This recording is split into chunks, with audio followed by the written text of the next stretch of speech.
ഒരു കിടിക്കാച്ചി night drive ആയാലോ? എന്തേ? അതും നല്ല ഒടുക്കത്തെ മഴയില്. അങ്ങോട്ട് പോയ പോലെ ഒന്നും അല്ല കേട്ടോ ഞങ്ങൾ ഇങ്ങോട്ട് തിരിച്ചു വന്നത്. റെയിൽവേ സ്റ്റേഷനിൽ ഒരാളെ കൊണ്ടാക്കാൻ പോയതാ. ആ ആളെ കൊണ്ടാക്കി തിരിച്ചു വരുമ്പോഴാണ് ഈ പണി കിട്ടിയത്. മഴ അത് ചിലർക്ക് ദുരിതമാണ്, ചിലർക്ക് പ്രണയമാണ്. അതല്ലേ അതിൻ്റെ ഒരു ഇരുത്. എസ്പെഷ്യലി മഴയത്താണല്ലോ ഈ വിശപ്പിന്റെ വിളി. അതുകൊണ്ട് ദേ ഇങ്ങോട്ട് നോക്കൂ, അങ്ങോട്ടല്ല മേലോട്ട്. അപ്പോൾ യാത്ര മൂഞ്ച് ചെയ്തുകൊണ്ട് നമുക്കൊന്നൊരു ഫുഡ് ബ്ലോഗ് ആയാലോ? അതെ സുഹൃത്തുക്കളെ, അതെ. 4 സുഹൃത്തുക്കൾ ചേർന്ന് നടത്തുന്ന 4, 5, 6 ഓർമ്മയില്ല, എത്രയോ സുഹൃത്തുക്കൾ ചേർന്ന് നടത്തുന്ന അടിപൊളി കിടിലം തട്ടുകട. ഒറ്റപ്പാലത്താണ് കേട്ടോ ഈ കിടിലൻ സ്പോട്ട് വരുന്നത്. ഒറ്റപ്പാലത്ത് 3 കൂടിയ റോഡുണ്ടല്ലോ, ആ ജംഗ്ഷനിൽ തന്നെയാണ് കേട്ടോ ഈ കട.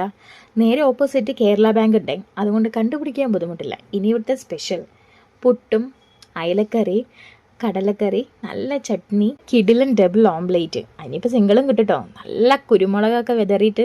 ഇനിയിപ്പോൾ നിങ്ങൾക്ക് ഇതൊന്നും വേണ്ടെങ്കിൽ നല്ല ഇഡ്ഡലിയും കടലക്കറിയും ചട്നിയൊക്കെ ഉണ്ട് കേട്ടോ. സാമ്പാറുണ്ടോ എനിക്ക് ഡൗട്ടാണ്. കടയ്ക്ക് അകത്താണെങ്കിലും 3-4 ടേബിളും അതിനനുസരിച്ച് ചെയറും ഇട്ടിട്ടുണ്ട്. പുറത്തും അതേപോലെ തന്നെ. നൈറ്റ് വൈബ് ആസ്വദിച്ച് പുറത്തിരുന്ന് ഭക്ഷണം കഴിക്കാമെന്ന് വിചാരിച്ചപ്പോൾ അപ്പം മഴ പെയ്തു. നൈറ്റ് ഔട്ട് എന്ന് പറയുന്നത് നമുക്ക് എല്ലാവർക്കും ഇഷ്ടപ്പെട്ട കാര്യമാണ്. അതിൽ നമുക്ക് ഇഷ്ടപ്പെട്ട ഫുഡും കൂടി കിട്ടിയല്ലോ. എൻ്റെ ഫേവറേറ്റ് ആയിട്ടാണ് പുട്ട്. അതിൻ്റെ കൂടെ എനിക്ക് കടലക്കറി ആയാലും അയലക്കറി ആയാലും ചിക്കൻ ആയാലും മട്ടൺ ആയാലും ബീഫ് ആയാലും എന്തായാലും ഞാൻ തട്ടി വിടും. പുട്ടിൻ്റെ കൂടെ അന്നേ ദിവസം അയലക്കറിയും ചട്നിയും കടലക്കറി ഉണ്ടായിരുന്നു കേട്ടോ. അതിനുശേഷം ഓരോ ചായ അകത്താക്കിയിട്ട് ഞങ്ങൾ അവിടെ നിന്ന് മടങ്ങി കേട്ടോ. ഒരു പറ്റം സുഹൃത്തുക്കൾ ചേർന്ന് നടത്തുന്ന ഈ കട നിങ്ങൾ എല്ലാവരും സപ്പോർട്ട് ചെയ്യണം കേട്ടോ. അപ്പോൾ ഒറ്റപ്പാലങ്ങാരും മറക്കല്ലേ. ഇല്ലേ അതല്ല അതുവഴി യാത്ര ചെയ്യണവരാണ്.